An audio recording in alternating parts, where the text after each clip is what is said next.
गिरिधारी वृंदावन बिहारी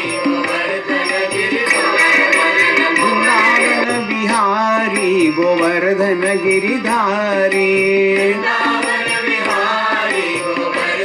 गिरिधारी गोविंद गोविंद गोविंद गिरिधारी गोविंद गोविंद गोविंद गिरिधारी गोविंद गिरिधारी गोवर्धन गिरिधारी गोविंद गिरिधारी गोवर्धन गिरिधारी श्याम सुंदर मदन मोहन वृंदावन बिहारी श्याम सुंदर Madan Mohan Vrindavan Bihari Vrindavan Bihari Govardhan Giridhari Vrindavan Bihari Govardhan Giridhari Govind Govind Govind Giridhari Govind Govind Govind Giridhari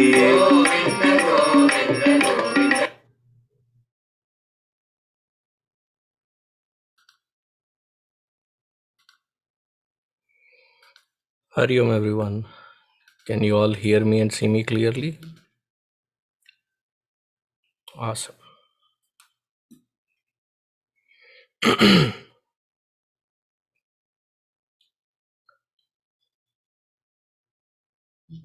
So today, I don't know if Brahmachari Hari Chaitanya will join us. In any case, let us take it. If he comes, more the merrier. If not, we'll continue with that. Hope and pray that all of you are doing well and basking in the amazing summer heat of Dallas. And if you're traveling, be safe, be cautious, and carry your medicines with you. We will start with the invocation, then go through the ātmabodha 43rd and 44th shloka, I believe. I will read the shlokas and then we will continue with Brahmacharini Divya. Then I will take over if Hari is not there. Let us begin with the invocation.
सहनाववतु सहनौ भुनक्तु सह वीर्यङ्करवावहै तेजस्विनावधीतमस्तु मा विद्विषावहै। ॐ शान्तिः शान्तिः शान्तिः। गुरुर्ब्रह्मा गुरुर्विष्णुः गुरुर्देवो महेश्वरः गुरुरेव परं ब्रह्मा तस्मै श्री गुरवे नमः। तस्मै श्री गुरवे नमः।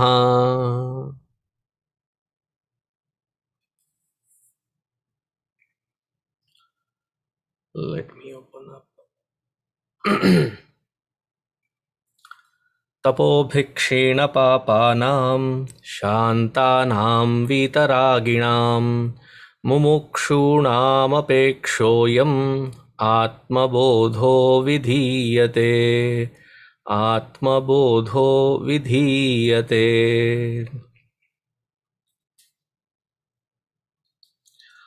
अरुणेनैव बोधेन पूर्वं संतमसे हृते तत आविर्भवेदात्मा स्वयमेवांशुमानिव।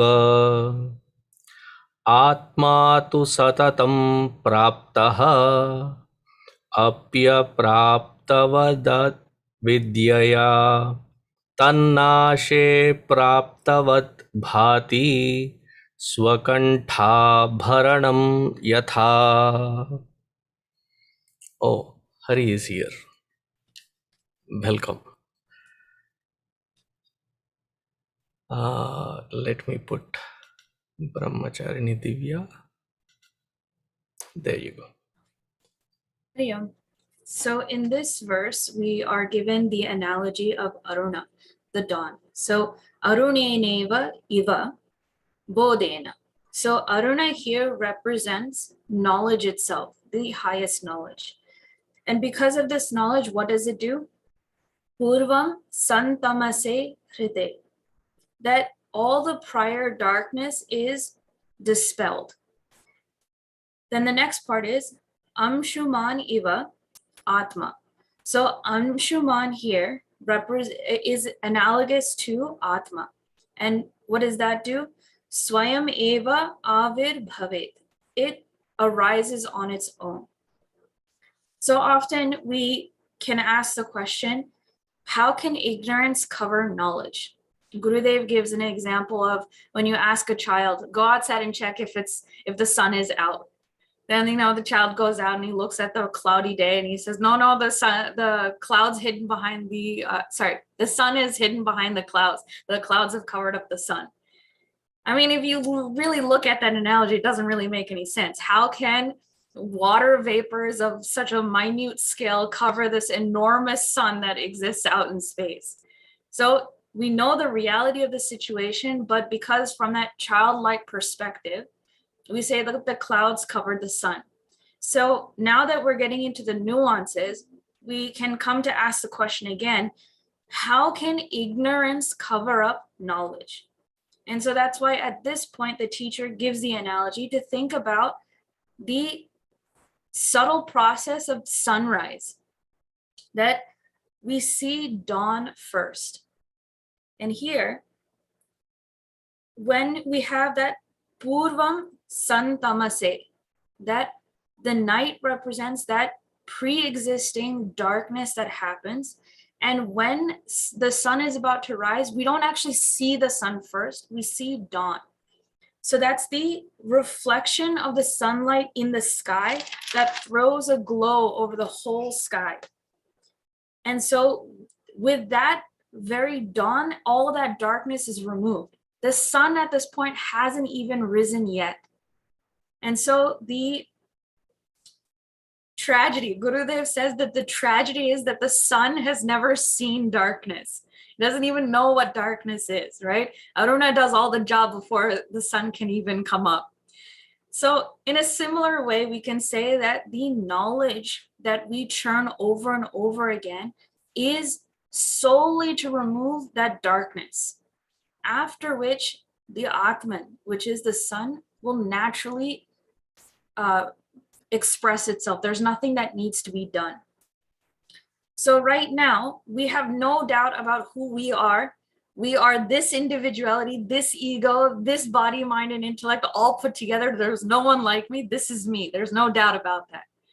And yet when we come to satsang and we do our go through the process of shravana, manana, nididhyasana, we have to now churn that. We saw that in the last verse, right? Like the arani between the two higher self and lower self in terms of knowledge that's given, we have to churn that process. And so with that churning, all we're doing is removing that tamas. And so with that, what gives way is that the Atman and the self arises on its own. That nothing needs to be done, nothing needs to be worked on, nothing needs to be known. It will shine by itself. But unfortunately, right now our sadhana can get interrupted. You know, although we may have gone through all of the Upanishads, all the Gitas, and said, done, I'm finished, I've completed this, what's next, you know, and say you've made progress, our mind can still dwell on things like idli, sambar, coffee, what's coming up for lunch, I'm still hungry, where's dinner, you know, we still revolve around those things. So that those are clear signs that that tamas is still there, that we have not churned enough to create that fire of knowledge to burn this tamas away. And so often people misunderstand in like realization or enlightenment as, oh, Guru, please put your hand on my head and make that halo shine around my head, please. No, Guru, all he'll do is just wash the hair oil off his hand, be like, sorry. So the real process is that we have to tune our mind to catch that channel. And what is the tuning process? Again, we have to go back to the verses that Gurudev have mentioned to us for us to memorize, 34 through 36. What is the nature of Atman? What is the nature of Parabrahma? And turn it through ourselves so that we start to disidentify with our current identity. And that is equivalent to washing our false identification, the misapprehension. Eventually, when we're in deep-seated meditation, it will remove all of that tamas, and that sun eventually rising will be the subjective experience that we have, that without any aided assistance, there's no triputi, there's no bheda, that I will experience the very nature of Atman as I am myself. And it's a very subjective experience. And that is the ultimate sun that rises to give way to the day. So the next verse is ātmā tu satataṃ prāptaha, that the self is verily always ever existing. Api āvirbhavedātmā. And yet, even though it is all pervasive, I'm still not able to get it. And it's because, again, of this avidya. Tannāśe bhāti. When that ignorance is destroyed, then it will naturally appear. And again, the analogy that's given is yathā svakaṇṭhābharaṇaṃ. So we say that this atma, self and consciousness, is already prāptaha.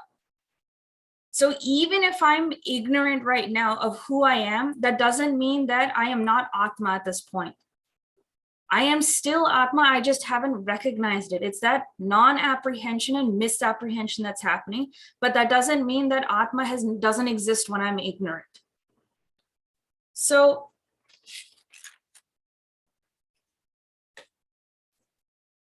when it is already attained, it still continues to feel like I haven't. That's why it's given as aprāptavadbhāti. That what is very important, that it's as if I have not yet attained Atman. And again, how and why is this? Avidya. And there are always two portions. Anytime we hear the word avidya, we have to remember the two concepts of non-apprehension and misapprehension, because we don't want to confuse this English translated word of ignorance as normal ignorance, that I don't know Chinese, I don't know how to cook, you know, it's not that same kind of I don't know. Very specifically, avidya is non-apprehension and misapprehension. And therefore, Atma feels as if it's far away. It's something I have to reach for, something to attain and get. But because Atma is already there, it is already who I am, that when that tannāśe, that misapprehension ends, prāptavadbhāti, it's as if I got it. And so Gurudev he spends at least like 10-15 minutes giving the most hilarious example. But at the end, it's always that exclamation of, I got it, I got it, I got it, right? So the example is svakaṇṭhābharaṇaṃ. So he gives the, great drama of when there's a household, there is that well-to-do wife who runs the household like there's nobody else's business. She has everybody doing what they need to. She's running the kitchen, she's running the finance, she's doing everything she needs to be doing in the house, top notch. But one day, in the midst of all her worrying, she realized that her Mangal Sutra is gone. And Mangal Sutra is the most important jewelry ever, right? All others can be lost, but the Mangal Sutra, no way. So she panics, says, "Where is my Mangal Sutra?" And she shouts, and all the children get together. The father gets involved as well. And the father, just to energize the kids, makes it into a competition. Whoever finds the Mangal Sutra first gets all of the idlis, or the last, rasa of sambar. He makes a competition out of it. And so he sends the kids out as if Bhagwan Ramji sends the monkeys out to find Sita ji. So all this hustle bustle. And finally, after half an hour, 1 hour, you hear her exclaiming in the kitchen, "Got it, got it, got it, got it." And so the husband comes over and says, "Where'd you find it?" "Nah, don't worry about it. Don't worry about it. At least we got it." "No, we spent an hour of our time. Where was it?" And so she ashamedly says, "It was on my neck the whole time. I never actually lost it." And so that kind of realization gives you the feeling that, man, I was so stupid, right? I had it the whole time. How could I be so stupid to misunderstand that I'd lost it? So it's almost funny to understand that realization isn't something spectacular and, divine. It almost feels like we were already Atman, we just never knew it. And so that realization is coming to realize I've been stupid this whole time. It's this kind of realization that it has always been there, whether I was knowledgeable or ignorant. And it's just coming to remove all of that misapprehension and come back to recognizing who I already was. So that prāpta word here is that exclamation of I got it, but not in a way of actually attaining anything. I'm already attaining what I've already had. So this is the subtle understanding of what realization actually means. With that, Swamiji, I'm done. If Hari goes next.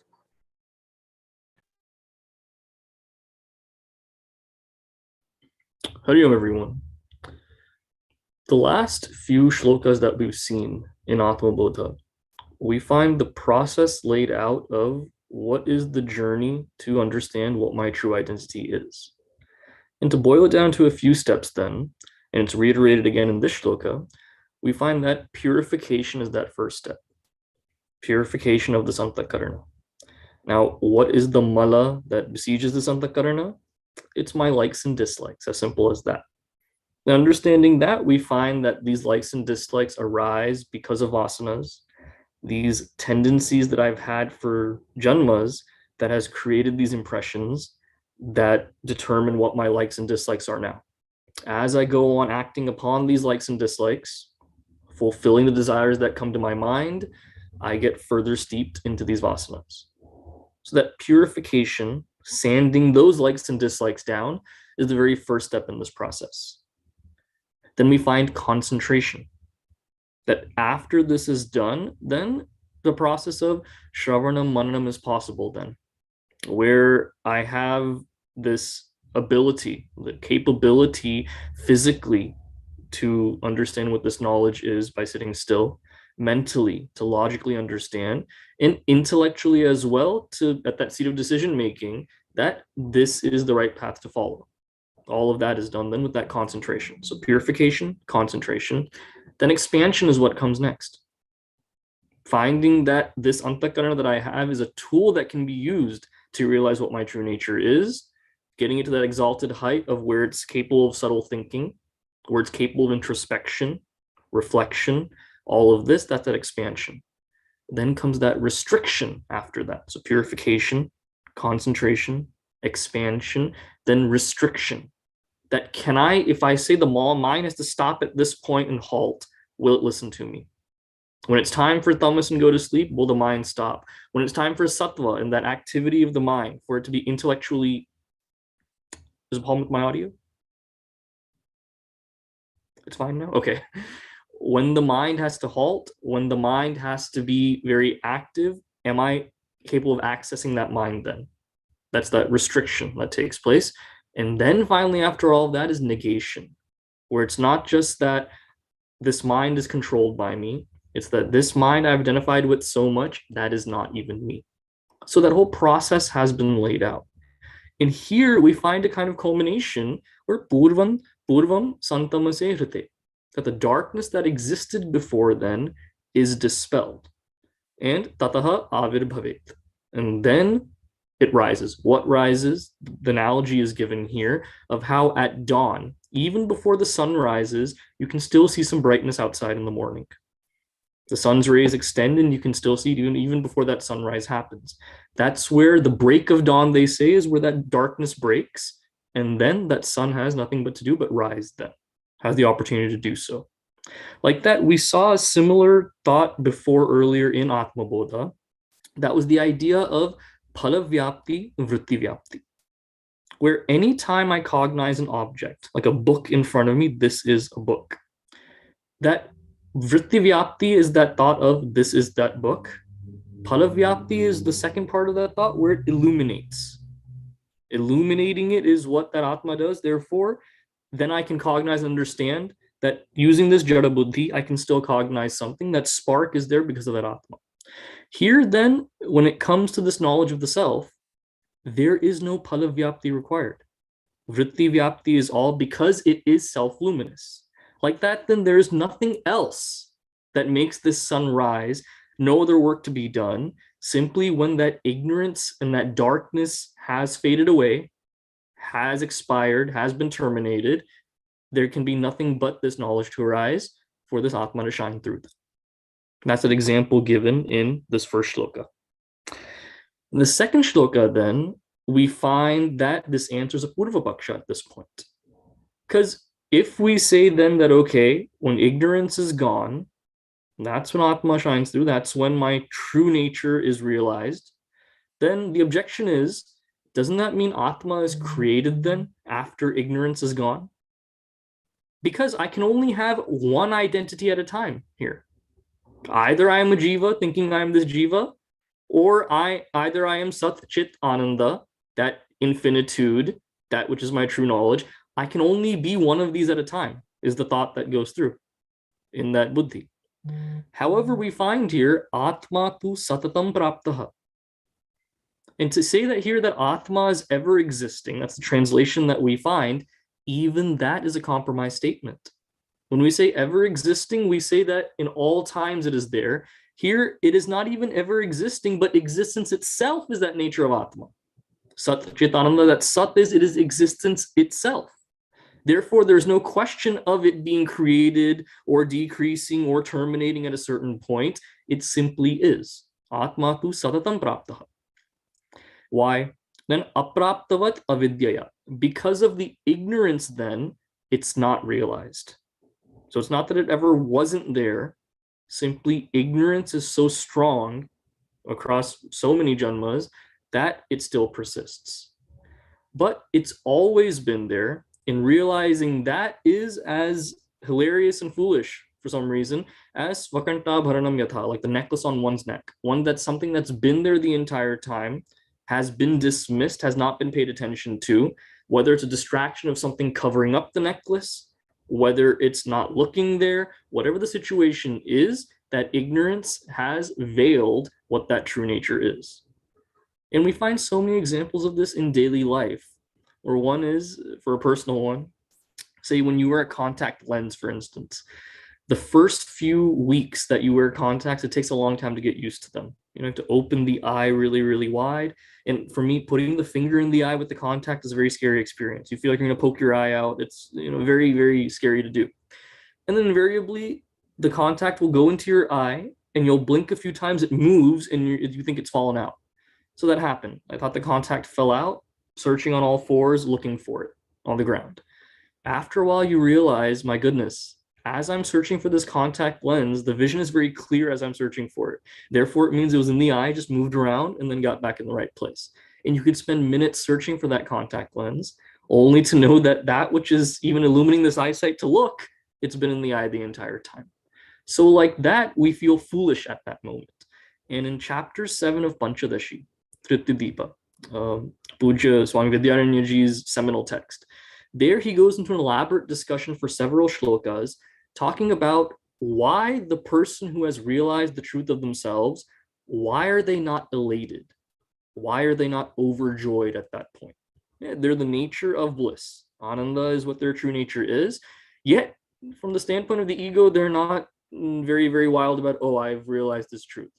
Because they see that as a jiva, what was there as my true identity was there the entire time, staring me in the face.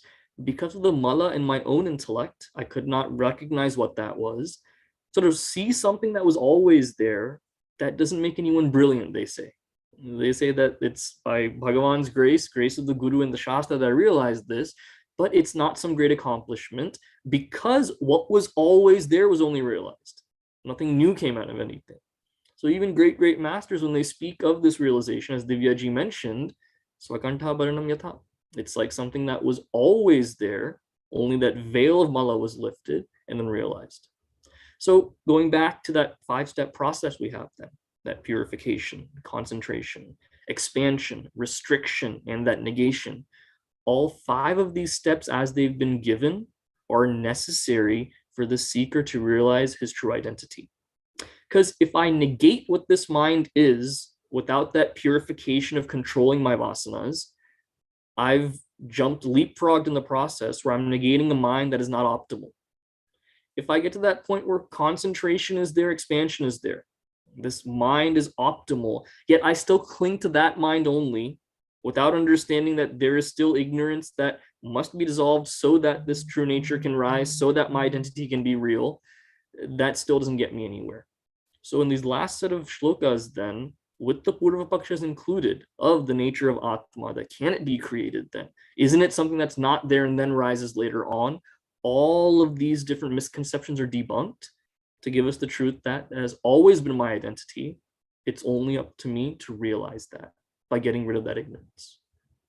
Hari Om.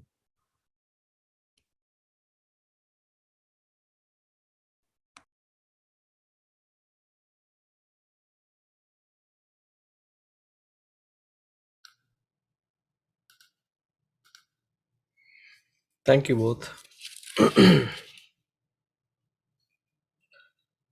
There is this segment of ātmabodha after the nididhyasana has been stressed.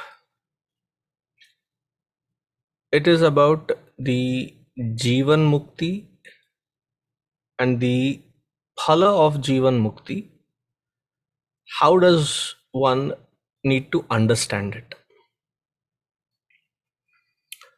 Very technical, because as Hari has introduced those words, there is vritti vyapti and then there is phala vyapti. These are technical terms, so they have to be understood with clarity and intent.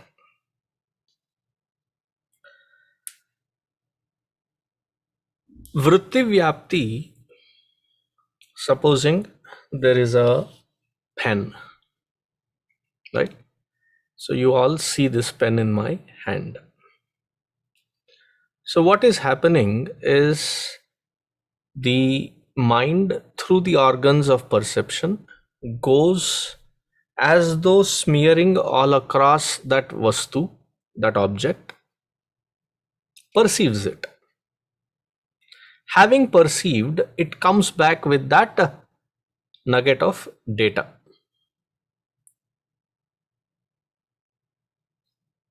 Vritti vyapti. Vyapti means to expand. Vyaptam yena characharam, we say, right? Vyapta. Vyapti is to expand.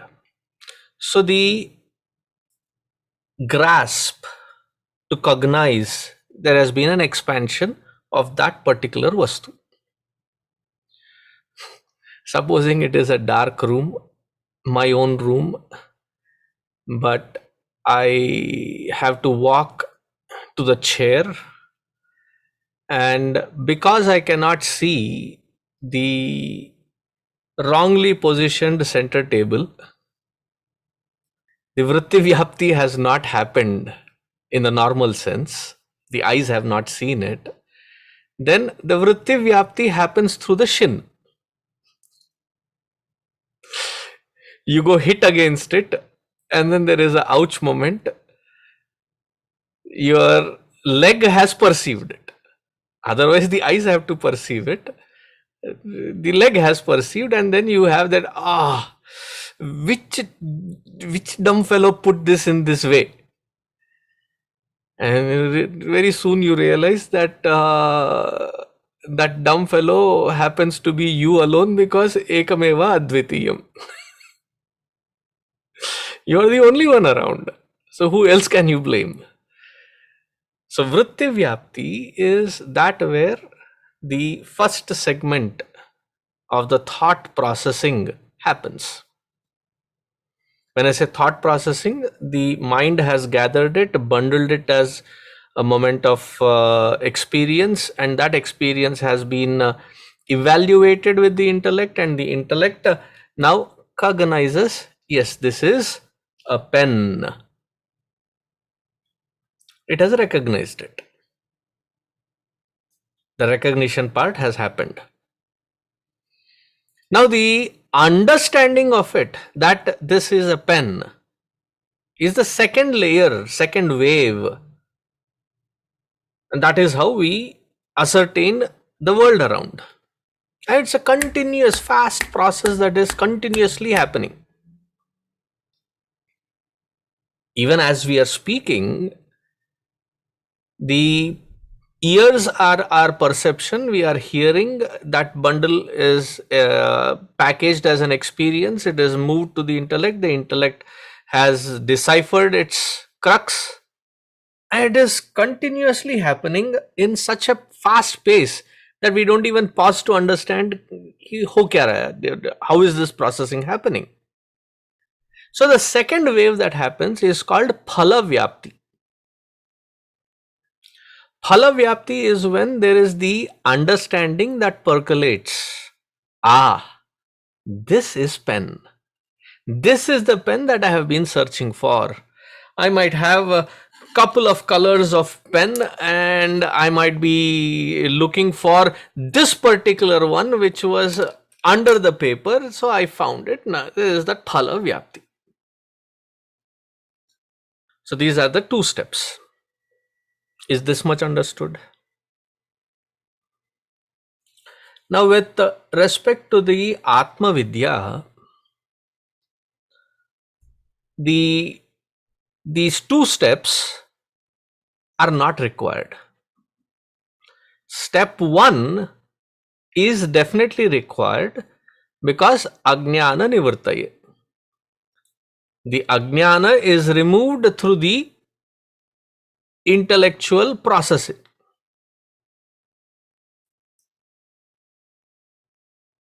That step is required.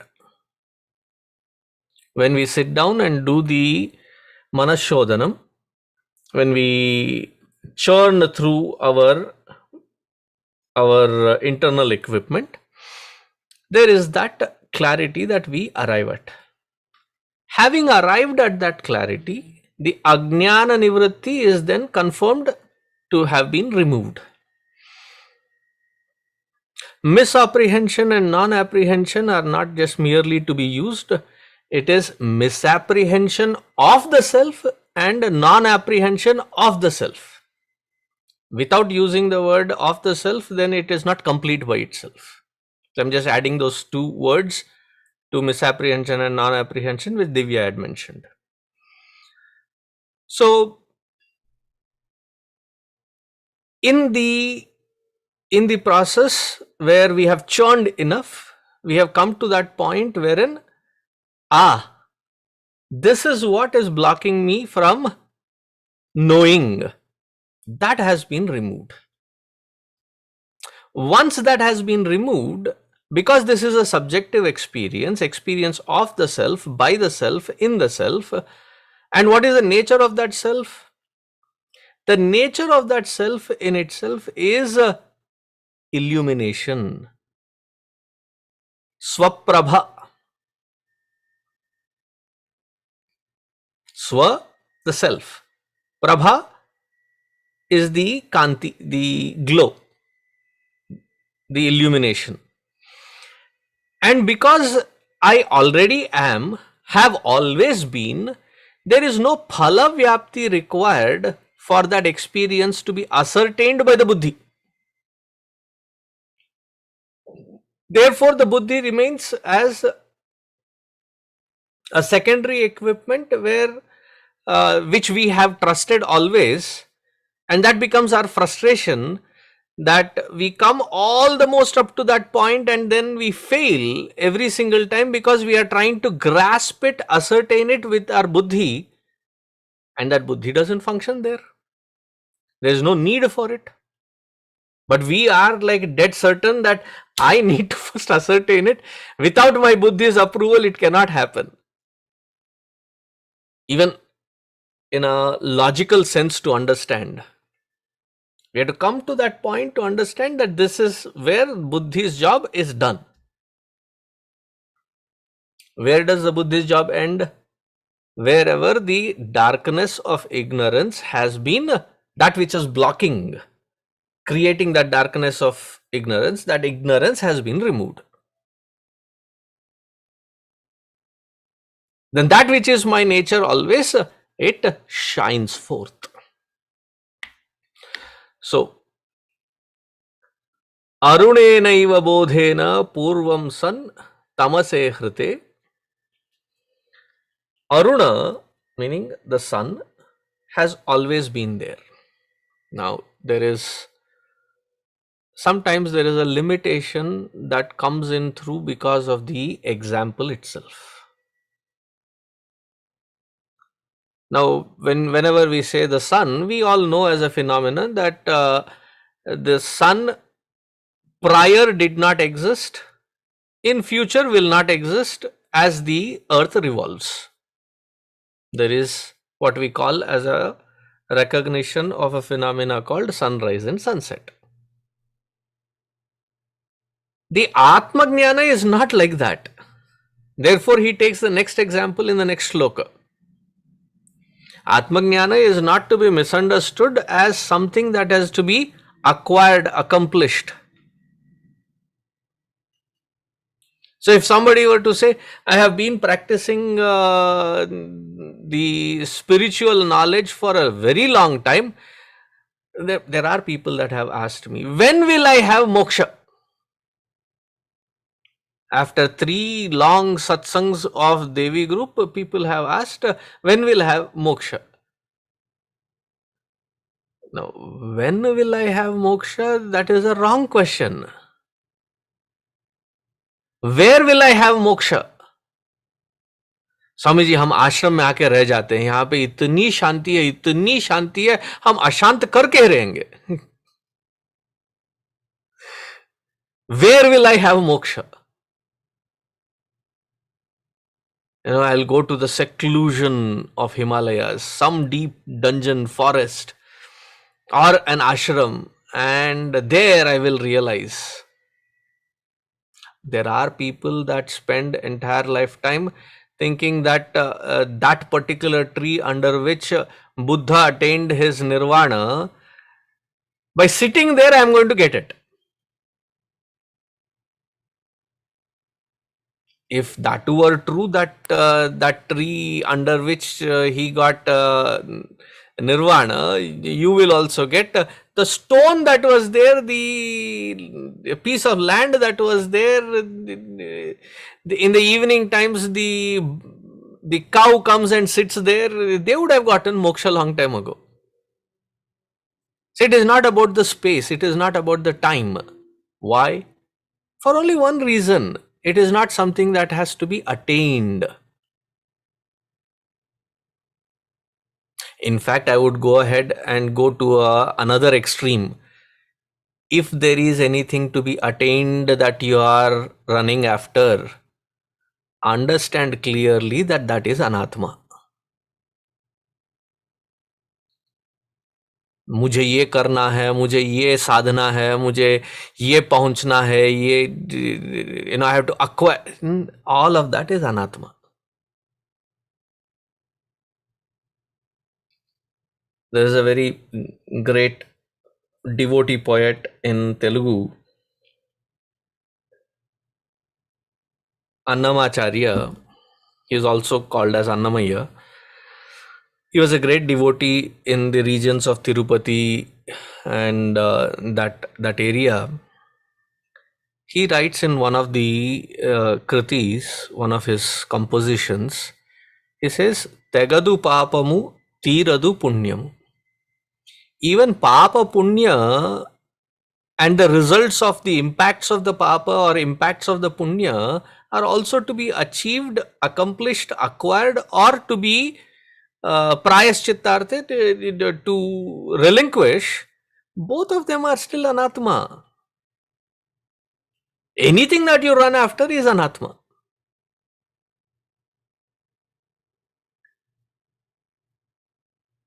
That day when this hits clearly,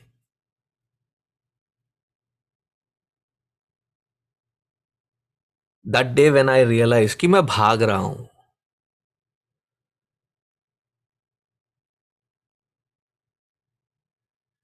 let that sink in. If I realize, when I realize that I am running, we see the futility of it. Why am I running for? Where am I running to? That which I am trying to seek cannot be found there. All of us are helpless. With the pressure of vasana, we will have to run. From pillar to post, life after life, we will have to run. What is the purpose of running if there is that cannot be achieved? There is only one purpose of running. To understand that there is no purpose of running.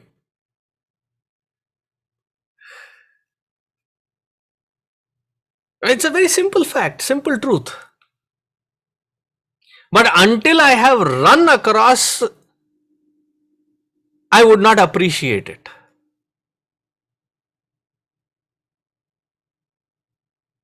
Even though this path is about understanding that there is no running,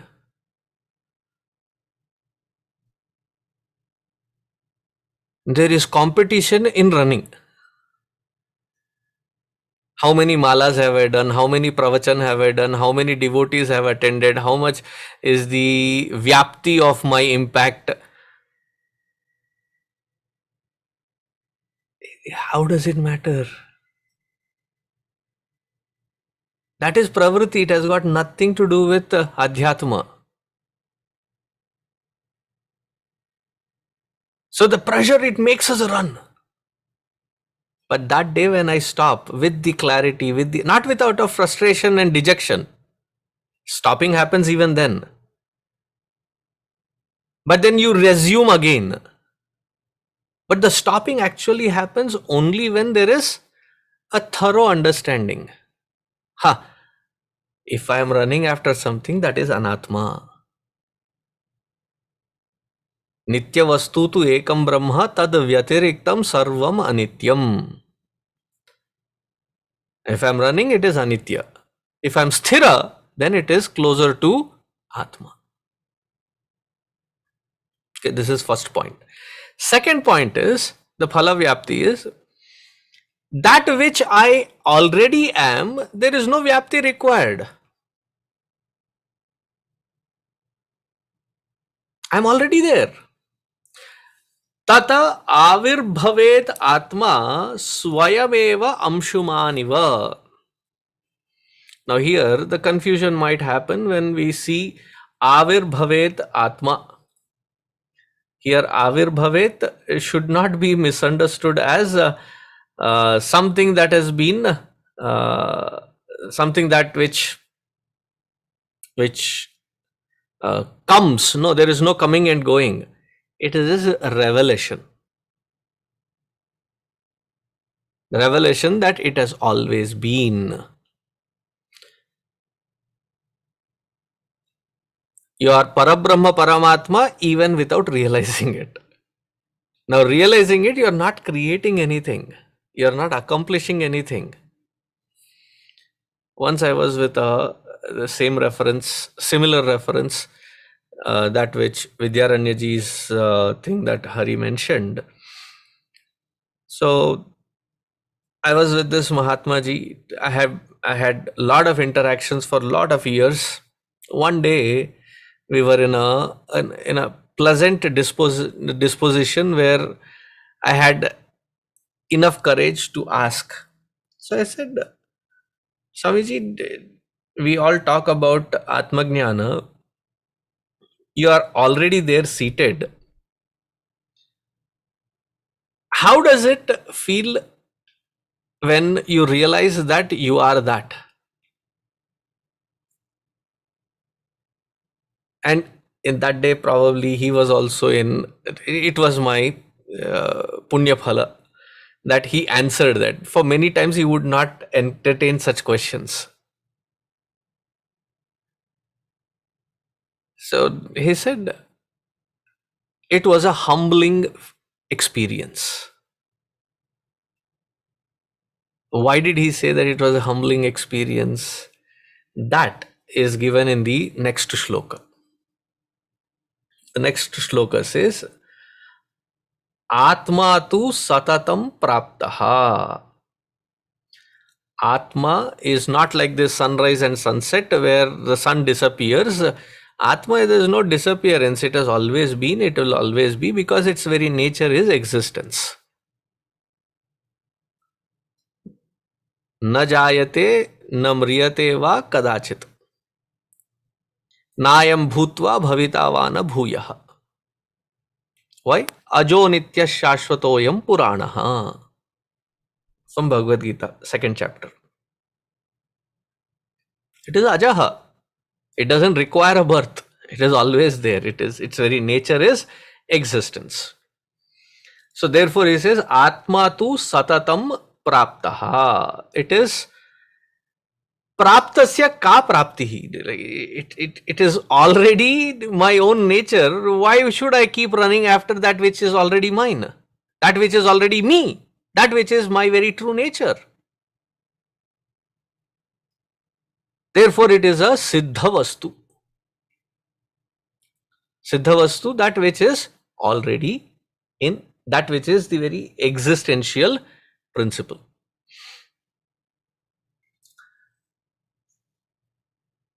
Appi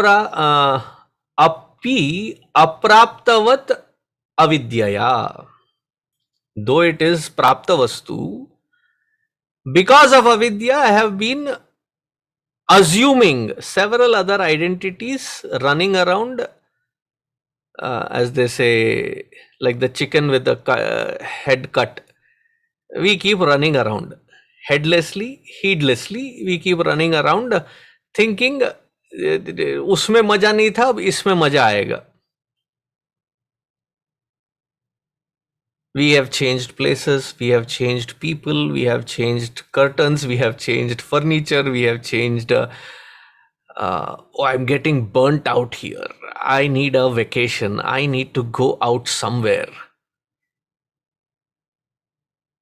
See, our rishis were so brilliant. They said, if you need to, then Tirtha Yatra, that the purpose there again is to see Bhagavan alone. It was not a 5-day, 6-night package where you go out, forget all sadhana that you have done, go indulge in it. A different kind of spirituality there, liquid spirit, and then come back and then say, now that I have reinvigorated myself, now let me get back to my sadhana. No, it doesn't happen. That kind of foolishness doesn't seep in. There is no burning out. Why? You are already there. There is nothing to be, accessed and changed. Why was I being blocked? It was because of my own avidya. And with the vichara, that avidya is removed. That clarity has to set in. That clarity has to set in with such distinction that it is unshakable. Then, tannāśe prāptavadbhāti. Tannāśe, kasya nāśe, whose nāśa is being talked about? The avidya, avidya of the self. Prāptavadbhāti. It appears as though you have recognized it, regained it. svakaṇṭhābharaṇaṃ yathā.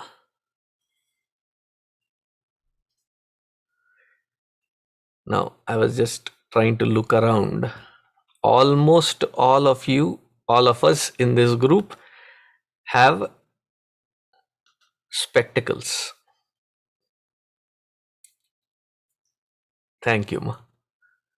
Almost all of us have spectacles. How many times has it happened wherein it is right there on your nose bridge and you have been vigorously searching for it? Getting sometimes mad at the entire family members. एक चीज ठीक से रखने नहीं देते हैं. मैं यहीं पर रखा था, पता नहीं किसने निकाल दिया, किसने कहां रख दिया. You're fuming around. The little kid, दादाजी क्या ढूंढ रहे हो, या दादी अम्मा क्या ढूंढ रहे हो? What are you searching? My glasses. Very innocently, it is there on your face. And then you see, and when you realize that it has always been there on your very nose, in fact, you can see clearly and search because it is there. The moment you realize that it has always been there,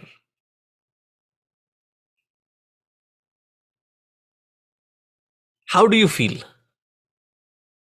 Suddenly you get a halo behind you and you become like Buddha Paramatma posture. Or suddenly you start levitating and kuch nahi hota. How do you feel when you realize that your glasses were there on your nose? Svanasika spectacles yathā. A pretty humbling feeling, right?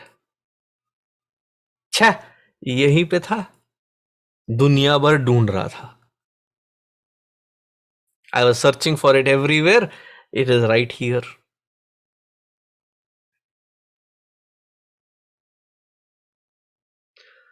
So in today's entire 2 shlokas, 1 or 2 points I will just hash it again.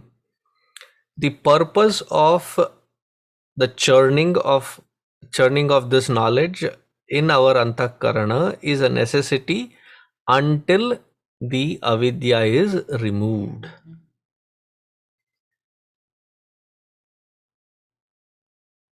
Until that avidya is removed, we are like running and jumping like monkeys, different branches.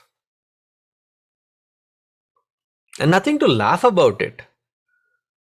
Because until we come to that swa-avastha, swasthiti, everybody has to jump around. That is how the prarabdha will, the vasana, pressure will keep pushing us from one branch to the other. But at least we can realize, at least we can come to terms and understanding that this jumping is happening. That which I am pursuing, if I am pursuing something, that vastu has to be anitya only.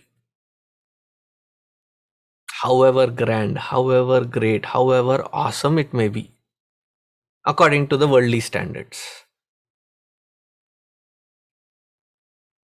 Therefore, in spirituality, we never talk about the greatness of a Mahatma because they have, plentiful of ashrams. That is no qualifier to realize if that person is a Mahatma or not. Or if somebody can speak multiple languages. Or if somebody can speak one language but flawlessly speak. These are all the traps that we fall for. When somebody speaks a very fluent, amazing presentation, kya badhiya tha? ये बढ़िया क्या था उधर? Is it Atma-vidya that is being talked about?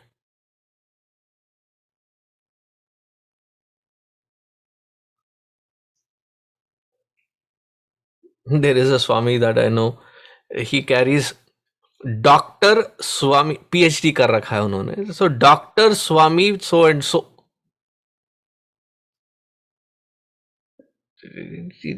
After you have become, where is the identity of that doctor? In the trash.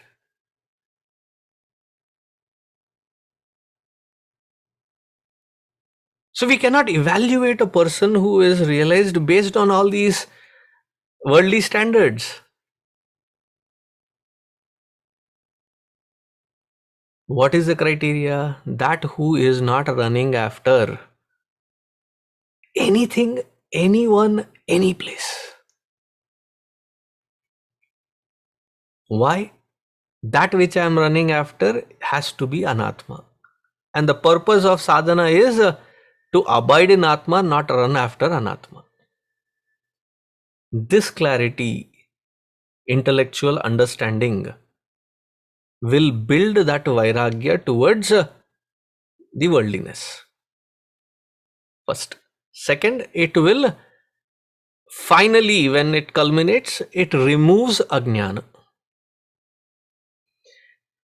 At that point, the intellect's job is done. That which is the glowing self reveals that it has always been, and I have been searching for it in all wrong places. Just like the deepa illumines its own presence first before illumining anything else, similarly is this Atma Jnana. With that, we will stop here to continue next week. Until then, stay safe. See you around.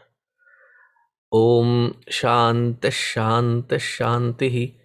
Harihi Om Shri Gurubhyo Namaha. Harihi Om.